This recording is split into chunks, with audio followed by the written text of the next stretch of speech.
O sea, no puedes cuestionar, obedece y no te equivoques, ¿no? Claro. Eso internamente me hace hacerle así. Ya sé. Pero era esta sensación de ser observado y ser criticado. Que yo tenía que checar por qué no venía tal persona, porque muy probablemente era por algo que yo estaba mal, o era por algo que había yo dicho, que no había yo buscado a la gente y por lo tanto ya no se había sentido interesada ni amada. Nos desconectamos de nosotros mismos. O sea, Ajá. no puedes sentir tus emociones, no puedes pensar lo que tú piensas porque no, tienes que pensar lo que la Biblia dice o lo que sea.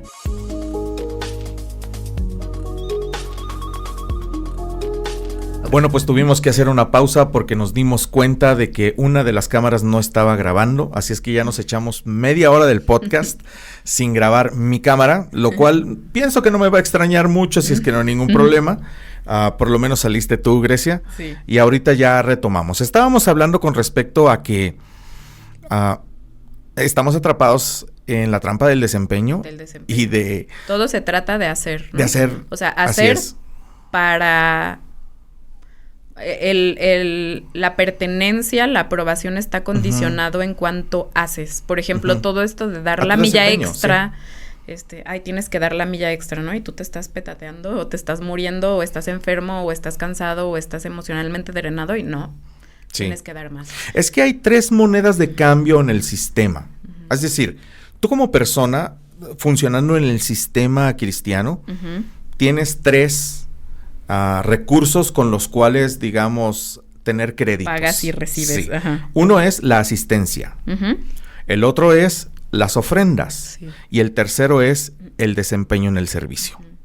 Y el desempeño en el servicio o la conducta cristiana, el famoso testimonio también, es una moneda de cambio. Y eso te da, o sea, si tú asistes cada semana, asistes a todas las actividades, ofrendas, diezmas e incluso más allá de lo que te correspondería.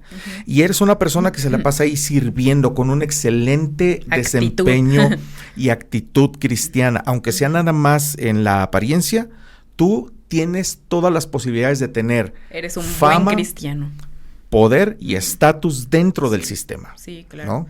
Sí, y todo, o sea, en esta ambiente en el que yo crecí, todo se nos medía con base al desempeño, pero incluso ahorita antes de empezar te estaba comentando que todo era recompensa y castigo, todo. Había una ceremonia de medallas al final del año. Qué caray. Y tú pensarías medallas de buenas calificaciones, esas cosas. Sí había eso, pero había una medalla a la mejor letra. O sea, ¿quién escribía más bonito? Esa yo me la gané en algún momento. Era la única que tenía posibilidades de ganar porque mi calificación... Excelente. Había una de carácter cristiano, o sea, se te medía tu carácter cristiano, que si me preguntas ahorita no sé qué significa, o sea, no sé qué medían. Seguramente la sumisión... Hay varios. La sumisión, la humildad, la actitud de servicio, el sacrificio, bueno, la había bondad. Había uno también que era la medalla al mejor amigo o al buen amigo, algo así. Y yo decía, no, pues yo estoy jodida porque yo soy muy introvertida. Y yo decía, pues yo nunca voy a poder ganar algo así porque no soy carismática y sociable como los demás, ¿no? Se medían esas cosas y se te mostraba al frente de la gente y se te ovacionaba por tener eso. Y si no tenías medallas era como, pues, para el próximo año. Esfuérzate. El próximo año puedes alcanzarlo. Hay que añadir a la fe virtud. Sí. Y a la virtud el fruto del espíritu. Sí. Entonces, todo eso era, pues, una necesidad de alcanzar la perfección. O sea, las expectativas, ahora yo lo veo, eran extremadamente altos para un niño. Digo, para un adulto también. Yo creo que para cualquier persona, pero para un niño en esa posición era como, es que no puedes ser niño, no puedes jugar, no puedes nada, porque todo se enfoca a lo que haces, a lo que dices, cómo lo dices, en obedecer, es muy extremo. O sea, podría sonar como de película, pero sí es. Ahorita que dijiste obedecer, me vino a la mente una frase que se usa mucho, yo incluso la llegué a usar también, lo confieso. En el ambiente cristiano, se usa la frase, el que obedece no se equivoca. Hablando de que en el sistema, obedecer lo que dice Dios o lo que tu líder te está compartiendo con respecto a lo que él interpreta que Dios dice en su palabra y que debe de suceder en esa iglesia, si tú obedeces no te vas a equivocar. Sí. Así es que puedes estar tranquilo porque obedeciste, ¿no? Sí. O sea, no puedes cuestionar, obedece y no te equivoques, claro. ¿No? Eso internamente me hace hacerle así. Ya sé. Mira, yo, o sea, ya de adulta, después, porque platiqué con mis papás de cómo ellos vivieron esa experiencia y todo eso que dices de la asistencia es muy chistoso porque justo mi mamá me decía, ay, es que yo sentía una presión muy grande de que, por ejemplo, nosotros salíamos mucho porque la familia de mi papá tenía una casa en Chapala, entonces los fines de semana, los domingos eran de ir a Chapala. Y dice mi mamá que siempre le hacían observaciones de sus sillas han estado vacías mucho tiempo. Como Dios los extraña los domingos y no sé qué. Y pues ella, digamos, en su inocencia o en su inmadurez emocional y espiritual, pues sentía esta presión de decir, no, pues dejamos de salir con la familia porque todo el tiempo se te mide, ¿no? Sí. En la iglesia más reciente que yo asistía, que era la tuya, me acuerdo que había a veces una persona de las que te recibía. Oh, sí. Que decía, ¿dónde está tu varón? Venir a la iglesia sin tu varón. Y yo, no quiere venir, no pasa nada. No tiene ganas. No pero era así como que yo decía, ¿está o no está? ¿Por dónde entro para que no me vea? Porque es esta sensación de, o sea, ¿qué onda? No pasa nada si un día no vas, ¿no? Sí. Pero era esta sensación de ser observado y ser criticado. Y te digo una cosa, realmente, esa persona, yo sé quién es. Se sentía muy bien porque cuidaba a la gente. Ajá, sí, o sea, claro. Lo hacía auténticamente pensando que era bueno cuidarlos de esa manera para que no enfriaran su fe. Sí, claro. No, claro, yo creo que había una buena intención detrás, pero se sentía totalmente mucha invasivo. Presión. Sí, totalmente. O sea, pero es que y mira, tienes que dar explicaciones, ¿no? Yo luego decía, bueno, voy a decir que mi esposo está enfermo o porque era tan así constante la presión que era como, pues ya no tengo justificaciones, no quiere venir y punto, pero no quiere venir, estás en yugo desigual, o sea, todo eso desata otro asunto, ¿no? Y aparte, déjame decirte que está la otra cara de la moneda, porque no solamente te decía a ti, sino que después, al término de la reunión, me decían a mí. ¿Te informaban tal persona? No. Que yo tenía que checar por qué no venía tal persona, porque muy probablemente era por algo que yo estaba mal, o era por algo que había yo dicho, que no había yo buscado a la gente y por lo tanto ya no se había sentido interesada, ni amada, ni no sé qué rayos. O sea, todo giraba alrededor de tu desempeño como de mi desempeño, entonces, o que si ya puse a compartir el mensaje a tal persona, o que si la alabanza, o que si... Entonces, yo terminaba, de veras, que yo estaba compartiendo el mensaje los domingos, viendo desde la plataforma quién no iba, para después de la reunión tenerlo en la mente y mandar el clásico mensaje de WhatsApp de te extrañamos, te queremos, lo que necesites, estamos, eso, es todo bien, ay, rayos. Porque, bueno, esto se da porque no solamente son los 3 recursos que todo miembro tiene, sino son las 3 medidas de éxito de las iglesias. Sí, o sea, a ti te miden en cuanto al tamaño de tu asistencia. Tamaño de asistencia, lo poderoso de las ofrendas, porque si Dios está con esa iglesia, tiene que ser próspera. Claro. Y además ahora se exigen un montón de cosas a las congregaciones en cuanto a instalaciones, equipos, bla, bla, bla. Y luego está lo del servicio, o sea, si la gente está sirviendo es porque tú eres un buen pastor, si no, no eres un buen pastor. ¿Qué está pasando allí? ¿Qué estás haciendo? Si estás mal. Y un dicho que de veras me taladra la cabeza y el corazón es, porque si la iglesia está mal es porque está mal la cabeza. Te decían que tú eres responsable, porque si tú estás mal, entonces la iglesia está mal. Claro. Nada más que la Biblia dice que la cabeza de la iglesia es Cristo y también dice que Cristo es perfecto, y entonces pues eso a mí no me cuadraba, pero aún así me la creía. Claro, ¿no? Y el peso del mundo sobre tus hombros. Era horrible, yo de veras sufría de depresiones horribles cada lunes y martes. Sí, pero no, bueno. Qué pesado. En fin. Y en o sea, sigue siendo como el enfoque al desempeño, ¿no? Desempeño. Por ejemplo, en esta otra organización en la que yo estuve, que no es, tienes sedes, entonces una de las sedes que participé también era un sistema, pues de este perfil como autoritario, cerrado, legalista, condenador. Hubo varias familias que salieron porque, por ejemplo, el papá o la mamá o quien sea decía, no vamos a participar de esa reunión porque es nuestro tiempo de familia. Sí. Y era como, no, o sea, no estás poniendo a Dios primero. Entonces, por ejemplo, a mí me ha pasado, ¿no? Y yo, después de que salí de esa iglesia, para poner el contexto, cuando tenía 12 años, esa escuela se cerró, me fui a otra escuela. Me entré en la etapa de rebeldía porque tenía entre 12 y 13 y fue como yo, no quiero participar en nada que tenga que ver con iglesia. Después me reintegré un poco al mundo cristiano en esta organización y seguía pues lo mismo, ¿no? Diferente, sí. pero al final de fondo era lo mismo. Entonces había esta sensación de que no puedes descansar, no puedes poner límites, o sea, decir no. Por eso creo que hablo tanto de los límites. Sí, es un tema de vida, porque decir no es, no estás dispuesto a hacer lo que sea por Dios, ¿no? O por tu prójimo, o por lo que sea.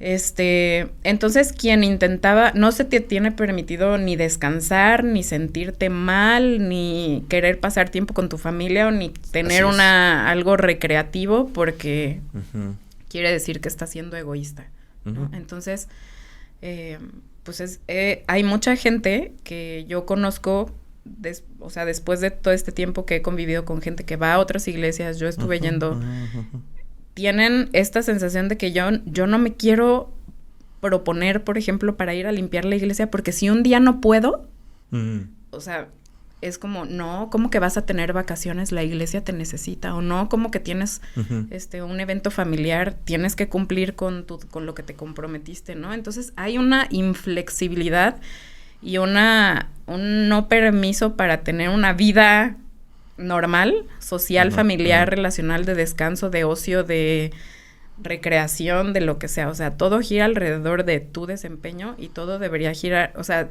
todo lo irreligioso y de la iglesia debería ser tu punto de referencia para todo lo demás, ¿no? Así es. Y eso es horrible. Sí, y tristemente, digo, todo lo respaldamos o todo se respalda con la Biblia, pero no es lo que la Biblia quiso decir. No. Los tiempos cambian, claro. Y si nosotros pretendemos decir que todo tiene que permanecer igual a los tiempos en donde la Biblia fue escrita, estamos perdidos. Claro, claro. Porque eso es como decir que Dios no puede adaptarse a los tiempos. Claro. Digo, yo conozco a tu... Es limitar muchísimo a Dios. Muchísimo. ¿No? Yo conozco a tu papá. Sé que es súper trabajador. Y lo menos que yo podría pensar es que busca un día en la semana para relajarse. Y lo buscaba en aquel entonces con su familia en Chapala. Y le quitan eso. Sí, claro. ¿No? O sea, hasta hacen que la gente se enferme. Es que ¿por qué sale tanta gente súper exhausta y drenada y decepcionada y todo? Porque no es sostenible. Sí. O sea, ese estilo de vida no es... O te vas a enfermar físicamente, o te vas a enfermar emocionalmente, o vas a perder relaciones importantes, o vas a descuidar tu vida... algún área de tu vida, ¿no? Fíjate que yo quise romper con todo eso y la verdad... Te voy a ser bien sincero, no pude. Es que el sistema no quiere cambiar. El sistema te jala. Yo me acuerdo que teníamos esas sesiones de platicar sobre algunos libros y ciertas cosas porque estabas intentando hacer cambios y la gente no. O sea, es como, no, así no es la iglesia, no, así no puede ser. Y entonces te empiezan a decir que eres un pastor light, que tu iglesia es light, que no, como si esto fuera malo. Sí.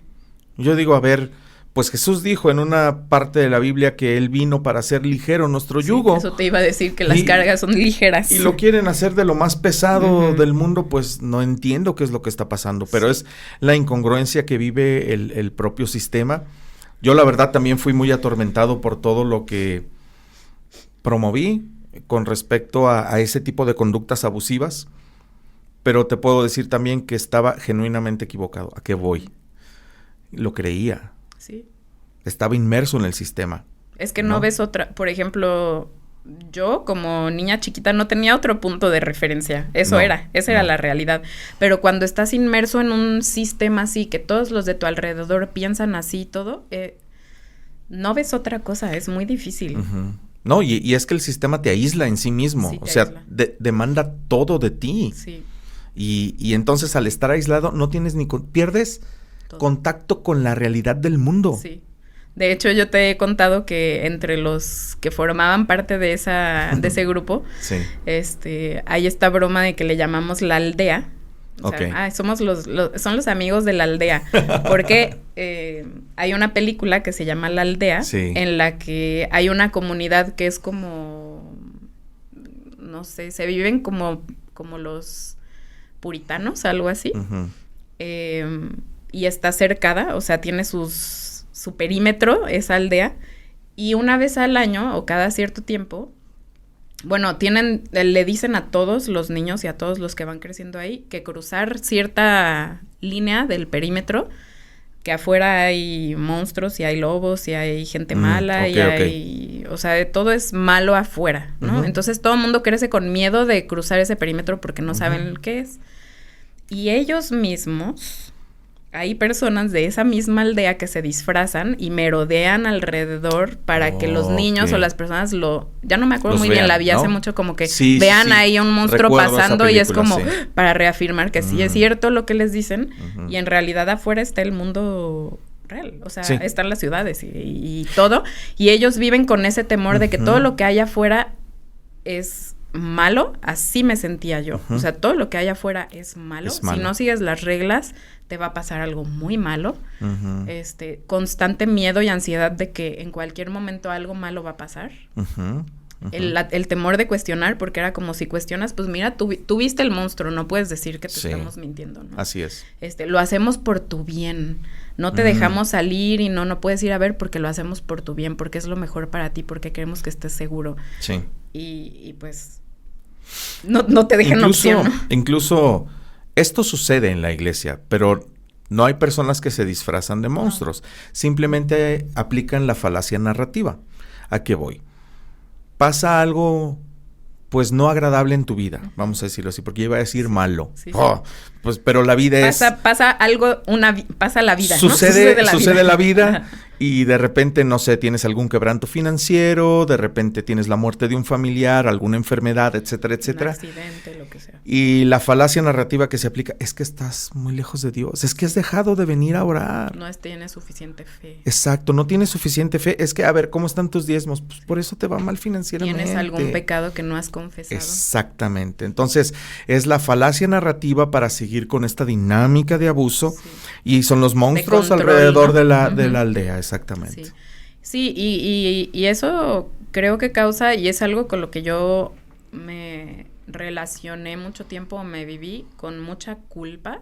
O sea, todo lo que hacía era malo, o sea, nunca lograba, o sea, me salía de la rayita o decía una mentira o tenía un berrinche o lo que sea y, o sea, no, el pecado estaba siempre ahí presente, ¿no? Entonces la culpa, la condenación, esta sensación de que Dios, pues está por allá y yo por acá porque pues soy tan pecaminosa que seguramente ni figuro en su panorama, ¿no? Nunca me va, porque además hay como esto de Dios tiene un propósito para ti, pero para que cumplas ese propósito tienes que tú internamente estar de cierta forma. Entonces yo decía, no, pues nunca voy a ser usada por Dios tampoco porque nunca alcanzo la medida. Entonces la vergüenza, la culpa, la autocondenación era un constante, ¿no? O sea, esta sensación de que todo es malo y pues haga lo que haga, no puedo, entonces pues ya mejor me rindo y soy... Sí, y es que ¿sabes qué? Es una trampa también. Hay un pastor muy famoso, Rick Warren, que escribió el libro Una vida con propósito, que habla del propósito de Dios para tu vida. Y a mí me cae muy bien. Me parece un muy buen libro, pero también es peligrosón. ¿En qué sentido? Que te dicen, es que Dios tiene un propósito para tu vida y es este. Ajá. Son estos 5 puntos, ¿ok? Cúmplelos. ¿Cómo? No, pues a tu forma, pero estos son. Es decir, todo está dentro del propio sistema, ¿no? Sí. Y eso de ser usado por Dios está indeterminado y no indeterminado a la vez. Y porque, es que es súper subjetivo, entonces, ¿cómo? Sí, entonces por ejemplo, me decían, es que yo quiero ser usado por Dios, me decían las personas. Y yo les decía, pues sí, ¿no?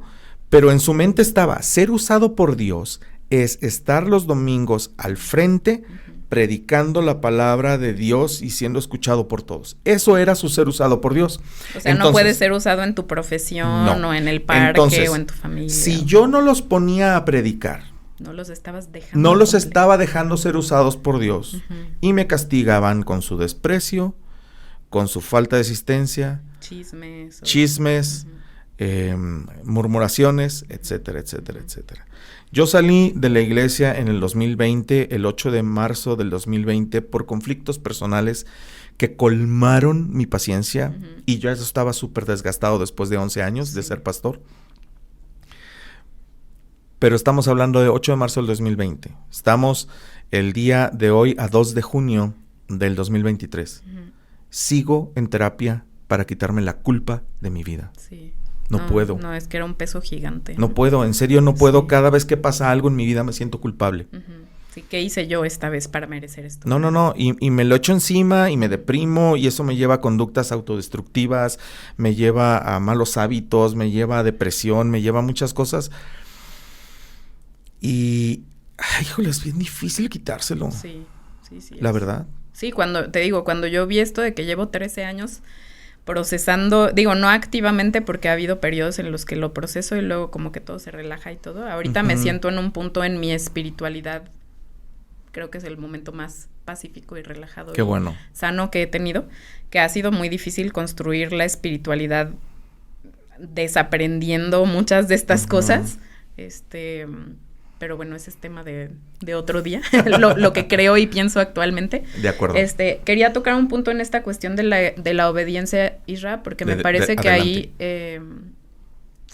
es muy lamentable muchas cosas que yo he visto suceder en esta cuestión de la obediencia, o de que los líderes espirituales se crean con la autoridad de decirte lo que es mejor para ti. Porque, sí, por ejemplo, platicando con mi mamá y yo le preguntaba de repente de ciertas personas y me decía, por ejemplo, hubo una pareja que yo me acuerdo que no tuvo hijos, y pues les dijeron que intentar cualquier tipo de método para intentar el embarazo no era agradable, no era de Dios, adopción tampoco. Ah, caray. Entonces, pues es una pareja que tenía el deseo de tener hijos, pero no lo hicieron por obedecer, por escuchar y creer que era lo mejor para ellos, ¿no? Sí. Hubo personas que se quedaron solteras, no sé si el resto de su vida, pero hasta donde yo supe, porque esa persona no te conviene, no vas a estar en yugo desigual, o porque o ya habían o estaban divorciados y entraron a la iglesia y ya no te puedes volver a casar.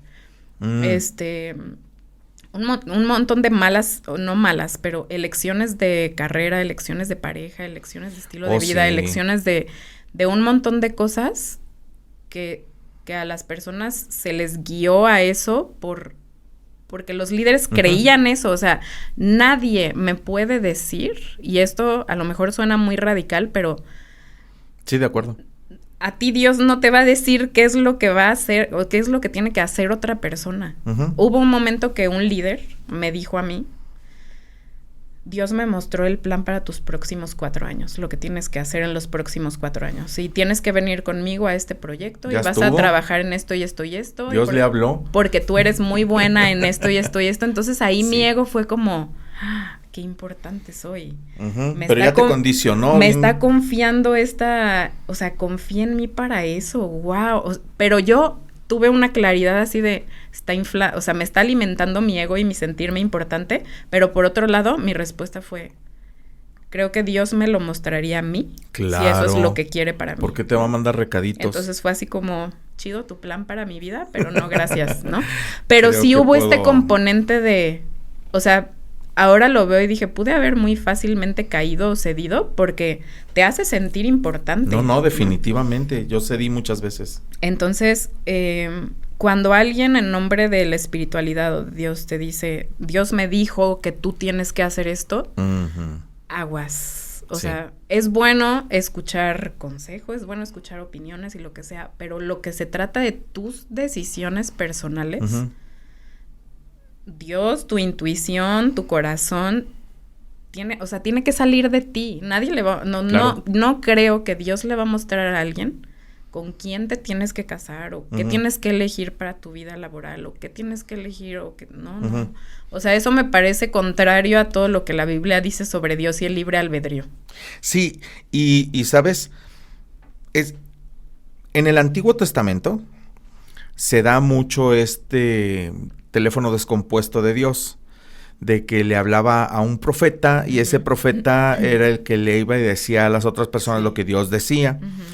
Pero en el Nuevo Testamento, digo, poniéndonos bien bíblicos, ¿verdad? Sí. En el Nuevo Testamento, pues dice que tenemos una relación directa con Dios, que el Espíritu Santo está en nosotros y que podemos escuchar su voz. Directa. Entonces, ¿qué rayos? Si ya no hay intermediarios, como lo dice la Biblia, ¿por qué tú te estás erigiendo como un intermediario y diciéndome lo que yo tengo que hacer en mi vida? Dios me lo puede decir. Porque si a lo bíblico vamos, tengo la base. Sí, pero ¿no? Hoy hay otra cuestión que creo que la religión nos enseña o nos lleva a no, hablando del cristianismo mejor, porque no sé las otras, nos lleva a no conectarnos con nosotros mismos. O sea, escucharte a ti mismo no, porque tu corazón es engañoso. Ese pasaje, entonces, Dios. No te escuchas a ti, casi creo, y hace poquito dije, no creo que sea con esa, o sea, no creo que se haya planeado de esa forma, pero se da esta dinámica en la que no puedes descansar, si no puedes meditar, o sea, si vas a meditar, medita en la palabra, o sea, lee o escucha música cristiana o lo que sea, no puedes estar en silencio, no puedes descansar. ¿Por qué? Porque ahí hay un riesgo de que te escuches a ti mismo. Ahí hay un riesgo de que escuches tu intuición, de que cuestiones, de que digas, a ver, ¿qué es lo que yo quiero? Entonces, pareciera que esto de mantenerte ocupado todo el tiempo y todo tiene no sé si tiene esa intención o tiene ese efecto o cuál es el huevo y la gallina, pero tiene este efecto de que nos desconectamos de nosotros mismos. O sea, no puedes sentir tus emociones, no puedes pensar lo que tú piensas porque no, tienes que pensar lo que la Biblia dice o lo que sea. Sí. No puedes sentir, no puedes cuestionar, entonces te lleva a alejarte de ti mismo. Y entonces, ¿por qué después necesitamos recurrir a alguien para que nos diga qué hacer? Porque no sabemos realmente no sabemos qué hacer, porque no estamos conectados con nuestros deseos, con nuestros anhelos. Yo le digo porque tengo muchos pacientes que son cristianos y yo respeto totalmente a las personas cristianas, católicas, lo que sea. Voy a entender perfectamente a un cristiano, voy a entender perfectamente a alguien que salió de la iglesia cristiana, voy a entender perfectamente a alguien, lo que sea. De acuerdo. Pero pasa mucho que los pacientes que tienen un trasfondo religioso tienen mucha dificultad en tomar decisiones porque no sé si me voy a salir de la voluntad de Dios. No sé si debo decidir esto porque tal vez es malo, ¿no? No sé qué es bueno y malo. Y hay esta presión como de tomar, como si existiera un camino único y absoluto para tomar en tu vida, y si te sales de eso, y entonces acaban o no haciendo nada y quedándose estancados, o haciendo algo que no va de acuerdo con sus anhelos, sus deseos, incluso las capacidades que yo digo, Dios mismo les dio esos dones, esas capacidades, esa inteligencia. Dios no te va a pedir que seas médico cuando todas tus capacidades son para ser artista. O sea, eso estaría muy injusto, ¿no? Muy extraño, y hay gente que siente eso, es que Dios me está llamando a hacer esto, pero es que eso no es lo que me gusta.